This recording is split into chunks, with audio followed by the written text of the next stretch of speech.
Recuerdo a la perfección mis primeros cuestionamientos. Algunos de ellos tenían respuestas muy fáciles, sencillas y a mi alcance, pero otros cuantos eran difíciles y francamente no encontraba respuesta alguna. Recuerdo, por ejemplo, cuando tenía entre 5 y 6 años de edad. Un día fui al closet de mi recámara, me senté, cerré mis ojos y me apoyé en las palmas de mis manos para apoyar las mismas.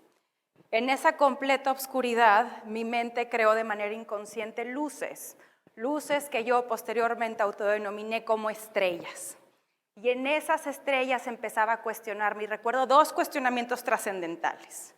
El primero siendo que no sabía dónde había estado antes de nacer. Y el segundo, que no sabía, inclusive, para qué estaba destinada a nacer. Ahora, debo confesarles que en la primera pregunta de dónde estaba antes de nacer, hacía un trabajo exhaustivo de memoria. Quería ver si tenía algún tipo de recuerdo y francamente nunca encontré nada que me respondiera a eso y hasta la fecha sigo sin hacerlo. Pero así nací cuestionadora y aparte desde mi casa me alentaban a seguirlo haciendo. Cuestionaba, pero aparte observaba y encontré en estas herramientas una técnica mágica, no solamente para descubrirme a mí, sino para descubrir a mi alrededor. Así era la estrategia. Cuestiono y observo, pero también con base en lo que observo, cuestiono. Y en este segundo hilo es que descubrí muchas cosas, pero recuerdo la más significativa. Observaba a mi alrededor y me cuestionaba la desigualdad. Y 3 tipos de desigualdad en particular, la social, económica y educativa, y decía, ¿por qué no somos iguales? ¿Por qué estamos en situaciones tan diferentes, tan diversas? Y entendí que no todos teníamos accesos a los mismos servicios y oportunidades. Y me centraba preguntándome por qué. Y seguía sin encontrar una respuesta, pero sí observaba. Y al observar me daba cuenta de muchas cosas. Veía cómo niñas de mi edad no tenían acceso a la educación, pero también cómo yo desde la comodidad del asiento trasero del automóvil veía que llegaban niños a tocarme la puerta a pedirme un apoyo, arriesgando sus vidas en plena vialidad pública. Y me preguntaba por qué. Y de repente, conforme quería entender por qué esta desigualdad, me compartían mensajes y frases tales como, no, Mariana, es que fíjate que los pobres son pobres porque quieren. Qué absurdo, ¿no? Y me preguntaba, ¿en verdad son pobres porque quieren ser pobres? Yo no lo creo así.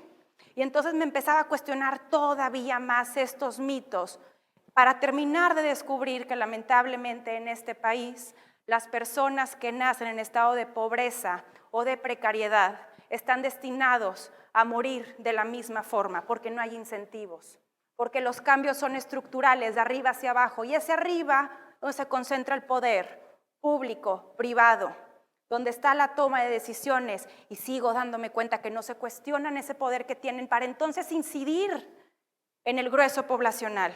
Y les diría, no, no se preocupen, son horizontales, pero si les digo eso les miento, porque no todos somos iguales y no todos tenemos acceso a los mismos servicios y oportunidades. Y seguía preguntándome un montón de cosas, tales como por qué los ricos son más ricos y los pobres se hacen más pobres. Y descubrí que estábamos en una distribución poco equitativa de la riqueza. Pero aparte descubrí que restregarle esto en la cara a los que pueden cambiar la realidad es algo que genera resistencia porque no quieren, porque prefieren quedarse en esa comodidad. Y entonces luego me preguntaba más y decía, ¿y será que yo merezco estar donde estoy? ¿Será que entonces esto que me vienen vendiendo de que merecemos estar donde estamos y con base en puro mérito vas a llegar a donde quieres estar? Igual me di cuenta que no era del todo cierto, porque entonces me cuestionaba y decía, ¿quién se lo merece más? La mujer que se levanta a las 4:30 de la mañana para agarrar el transporte público 1 hora y media, para trabajar 3 jornadas laborales y que su sueldo sea mínimamente el sueldo mínimo que establece la ley. Y con ese sueldo mínimo ni siquiera le alcanza a cubrir sus servicios básicos. ¿O se lo merece más el joven? El joven, la joven que tuvo la dicha de nacer donde nació Y por donde nació tuvo oportunidad de una educación de calidad que le dio un diploma que le permitió tocar una puerta, y esa puerta también se la abrió porque resulta ser hijo de, sobrino de, o simplemente tuvo las conexiones. Y hoy ese joven o esa joven está disfrutando de un lugar acondicionado, tiene un trabajo que dura 8 horas y, seamos sinceros, 2 de las 8 horas las dedica para ver Instagram y TikTok. Entonces ahí me di cuenta y dije, ¿quién se lo merece más? ¿Y será que esto que nos venden de que es con base en méritos es lo que es? Y entonces, ¿por qué? ¿Por qué nací donde nací? Porque permítanme ser sumamente sincera con ustedes. Yo nací en el privilegio.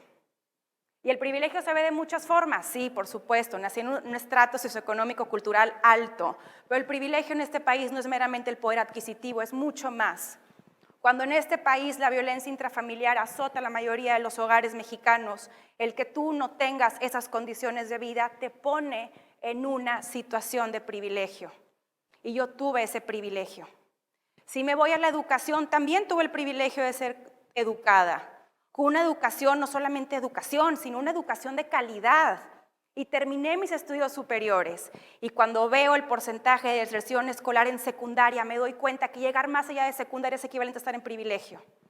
Y en otras cosas que considero absurdas, pero no pedí la sociedad en la que nací, clasista, discriminatoria, en donde inclusive privilegio es tener este color de piel, en donde sé que me van a abrir más puertas por el simple hecho de tener una tez clara. Y entonces me seguía preguntando ¿por qué? Y simplemente no encontraba respuestas y seguía con mis mismos cuestionamientos cuando tenía 5 y 6 años. No sabía. Hasta que un buen día decidí preguntármelo diferente. Ahora igual debo confesarles, esta pregunta es una que no muchas personas en el privilegio se hacen, porque francamente es más fácil vivir diciendo, pues ¿por qué no sé? Porque así estuvo destinado a ser, ¿y qué hago con eso? Permíteme disfrutar mi vida. Pero justamente esa omisión de responsabilidad es la que nos tiene en situaciones precarias y de vulnerabilidad social que vivimos a las anchas y largas de este país. Y me permití cambiar mis preguntas y dije, no, ¿por qué? ¿Para qué? ¿Para qué nací donde nací? Y cuando me pregunto para qué, cambia todo mi planteamiento, porque entonces encuentro una misión, una visión. Y ahí fue cuando decidí convertir mi privilegio en una responsabilidad. Ahora había algo que yo no sabía. Si bien estaba en una situación de privilegio, nunca me imaginé que aparte me iba a ver en desventaja por el simple hecho de ser mujer. Y aparte ser mujer en México. Me di cuenta que por el simple hecho de ser mujer habían imposiciones culturales sobre mi persona que yo no quería. Me vendían estándares de belleza en donde yo francamente ni siquiera me encontraba. Y entonces buscaba pluralidad, a ver quién ahí me podía decir, te pareces a mí un poco, y empezar a migrar otras maneras de hacer las cosas, pero no encontraba dónde. Había un libreto que me decía, sigue estas instrucciones y serás feliz. Cásate, que sea con un hombre, por supuesto, y ten hijos, muchos hijos. Y les soy sincera, no me encontraba en nada de esto y me preguntaba, ¿dónde están mis sueños? ¿Dónde está lo que yo anhelo? Y no me encontraba por ningún lado hasta que me cuestioné y quise cuestionar las cosas como las conozco y me preguntaba ¿y por qué son así? Y di con un término mágico, la construcción social. Al final del día las cosas como las conocemos son de tal forma porque hicimos una construcción nosotros como seres humanos de manera consciente o inconsciente. Esos hábitos que convertimos en tradiciones, en costumbres, comportamientos, estereotipos, patrones a seguir, roles, ni se diga, ahí tienen los roles de género y de pareja. Y decía, pero ¿por qué nadie se lo está cuestionando? ¿Por qué no hemos cuestionado que muy probablemente como conocemos ahorita el mundo y nuestras dinámicas no son la mejor manera de abordarnos? Y entonces cuestioné tanto que di con la razón, no nos enseñan a cuestionar. La premisa es obedece, no cuestiones. Y lo sigo viendo el día de hoy. Lo veo cuando ojeo los libros de texto de educación pública y siguen enseñando fechas, personajes y hechos históricos de principio a fin. No hay una ventana de oportunidad para que nos preguntemos, oye, ¿me gustó esto que hicieron? No me gustó, ¿qué hubiera hecho diferente? estamos siguiendo criando a los niños de este país y al futuro aprendiéndose de memoria sin oportunidad a analizar ni cuestionar. Pero luego veo otros ejemplos y hasta la fecha siguen educándonos a no cuestionar a figuras de autoridad. Y lo veo, por ejemplo, con padres de familia, no los puedes cuestionar porque es una deshonra. Ahora, permítanme decirles, no es que les cuestiones y te vayas a la yugular, sino es tener ese tiempo de reflexión, de decir, me gustó esto al crecer, esto no me gustó, ¿qué hubiera hecho diferente? Y así constantemente buscar una mejora continua. Pero me doy cuenta que no lo hacemos porque francamente nadie en este país está hablando de la crianza responsable y consciente. Y vaya que estamos sufriendo los estragos de esto. Pero luego también veo otras formas de autoridad, por ejemplo, líderes religiosos. No los podemos cuestionar porque queremos suponer que por el simple hecho de tener su puesto poseen la verdad absoluta. ¿Qué cosa que es mito? Nadie tiene la verdad absoluta. Y me doy cuenta que seguimos pensando de esta forma porque hablar de educación sexual integral en el país es algo imposible hacer. O inclusive lo veo en figuras de autoridad tales como los políticos. Ahora no los podemos cuestionar. Y no nos damos cuenta que nuestros impuestos los tienen ahí representándonos para hacer su trabajo.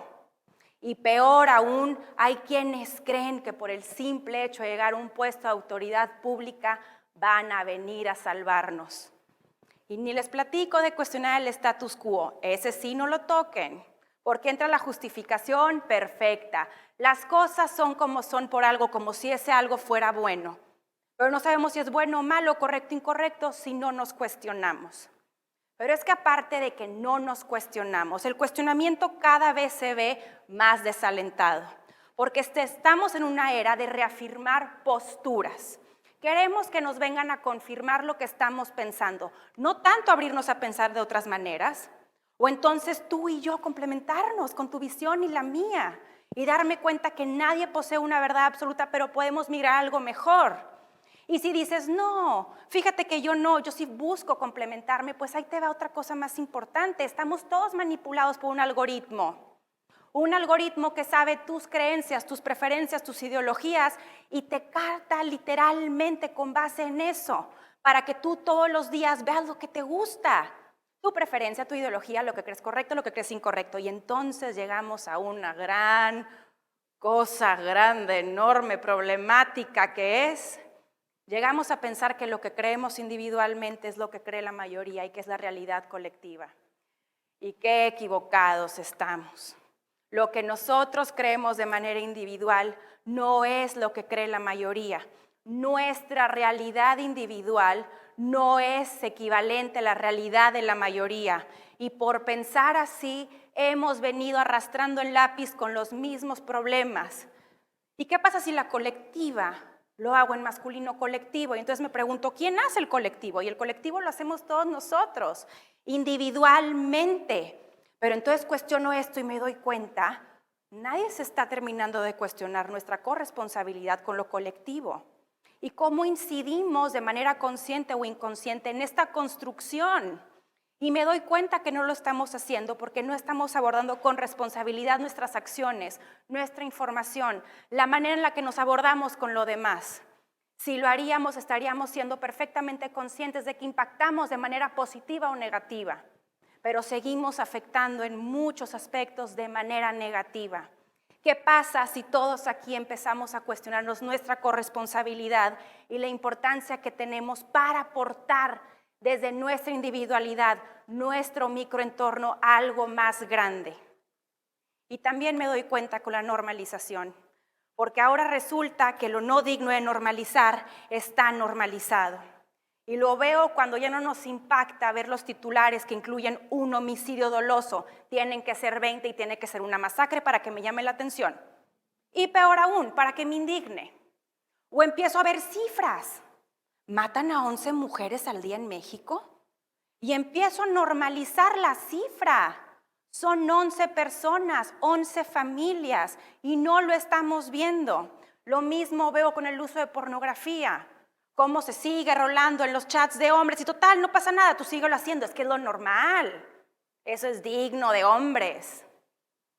¿Cuánto daño le hemos hecho a nuestra sociedad por normalizar? Y entonces cuestiono y digo, Si tan solo tuviera el poder de tener algunos anuncios panorámicos, espacio en televisión nacional abierta, una audiencia masiva para dejarles solamente un pensamiento. Y con esto les prometo que estoy por terminar este monólogo de cuestionamientos para también después terminar de hacerlo y preguntarme, ¿lo hice bien? ¿Qué pude haber hecho mejor? Mis áreas de oportunidad, pero les digo, es parte de ser tan cuestionadora y de observante.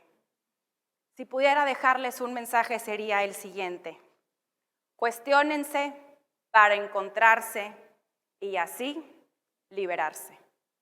Gracias.